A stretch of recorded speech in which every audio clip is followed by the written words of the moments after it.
Good evening, and thanks for tuning in. I'm Anu Subramanian, and you're watching On Art. Tonight, we're going to talk to artists from around the world about the power of place and geography, whether it's the energy that courses through the cities we live in, or how migration changes our lives. We'll also share with you some upcoming events happening across the art world, and we'll hear a word from Mojarto.com. It's going to be an action-packed episode, so what are we waiting for? Let's get started.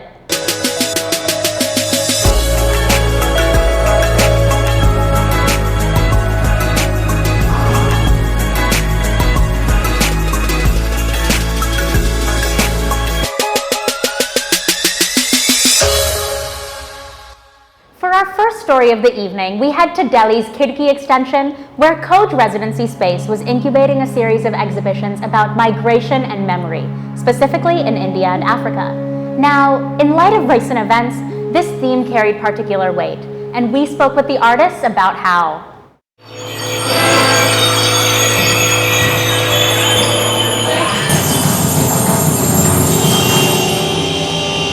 The thing about art is that it questions and reflects on things we turn a blind eye towards and sometimes pushes us to introspect. Coriolis Effect, an artist residency at Khoj in New Delhi, did just that. Coriolis first began because of our response to incidents of violence that were taking place against people from certain races, especially people of African background. Try to think about why we feel the need, what happens when two cultures meet. The 7-week residency brought together 8 artists from around the world, where each artist responded to the theme of Coriolis Effect, migration and memory in their own styles and mediums.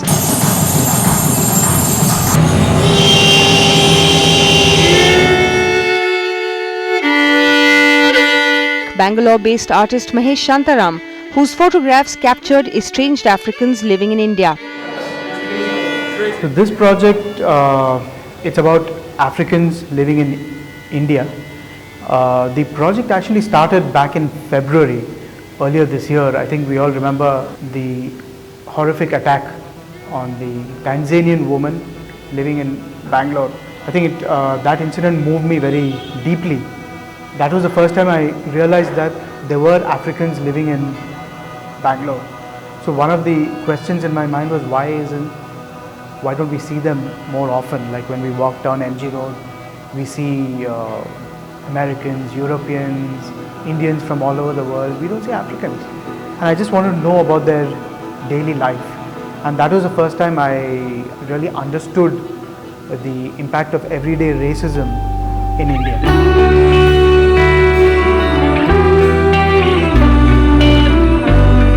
Artist Chibuike Ozuma reflected his personal experiences on leaving his home country Nigeria and interacting with the new space in his drawings and photographs. So for the photographs, because I was trying to enact advices which people give to you when you travel, so I had to do it in Delhi, of which I was going to be the performer of those portraits. So what I did, I brought the street of Delhi into the studio. So how I had to do that was I had to go out to the street, take photographs of what I found interesting around Khirki, Old Delhi, and anywhere I found something that elements I felt worked for the project, then I made the portrait in it where I had to shoot with on a slow, shorter speed. So I kind of like fade out of the photo as well, which I also believe that I am not permanent. I am not in Delhi, I am not part of Delhi, I'm just here for the season. I have this principle I adopted to say, history is only what hurts, understand? That didn't happen a while ago and it didn't happen to me. So I'm not going to come here to start looking for traces of racism or traces of how blacks are being maltreated. I want to move forward, I want to find out the next thing we could do to move forward, because I believe we're all racist. I am racist, you're racist.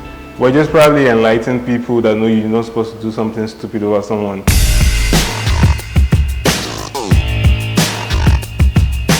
The residency provided artist Swati Janu a chance to initiate a dialogue among the diverse residents of Khirki Extension through a unique digital barter. People go to phone shops for films, for songs, for movies, 10 rupees a movie, Bollywood movies, Hollywood movies. I was interested in looking at digital networks within migrant communities, and I decided to set up my own phone shop. So there's only one condition. So when I have a customer at my shop, instead of them paying me for the movies and films that I am providing them, I say there's a barter system. So I say, you give me something from your memory card, you give me movies and songs in return for what I'm giving you. So this process has started generating an archive of what everyone's listening from, and also by playing them out loud, so playing the audio through my phone shop, and also at night projecting visuals of the videos. It's really like a way to get to know another culture. This edition of the Coriolis Effect in 2016 is also trying to comment on what we've seen happening all over the world, where there's been a mass migration or situation in which millions and hundreds and thousands of people have had to leave their homes because of situations of extreme kind of economic crisis or war or terror. So there have been a lot of these situations that we try to think about and allow our artists to reflect on in the residency space. From international dance competitions to photo exhibitions, one thing is clear. There are a ton of art events going on these days. Do you think that your art event should be featured in this space? Then email us at onart@ndtv.com and you might just see your event or exhibition right here. Delhi, go see Lalat Arpan Continuing Tradition. It's a show where 4 disciples of the dance guru Shovana Narayan will put on a show in honor of the master dancer. It goes on from October 10th through the 12th at India International Center. If you're in Mumbai, then don't miss Sharmishta Ray's show, We Are All Islands. The show is Ray's first show in India in the last 5 years and includes conceptual paintings, drawings, sculptures, photography, and installations. The show is on until November 6th at 9 Fish Art Gallery in Mumbai.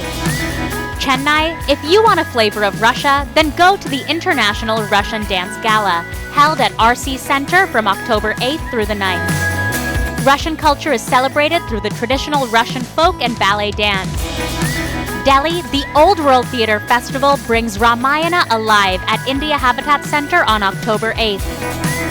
And Hyderabad, it's the last weekend to see Sandra Hoyne's show, The Longing of Others, which shows the lives of sex workers living and working in Bangladesh. The show is on at the Goethe Zentrum Institute and closes on October 9th. After the break, we'll hear a word from Mojarto.com and meet artist Rabindra Patra, who reimagines cities using electronics. How? You'll have to keep watching to see.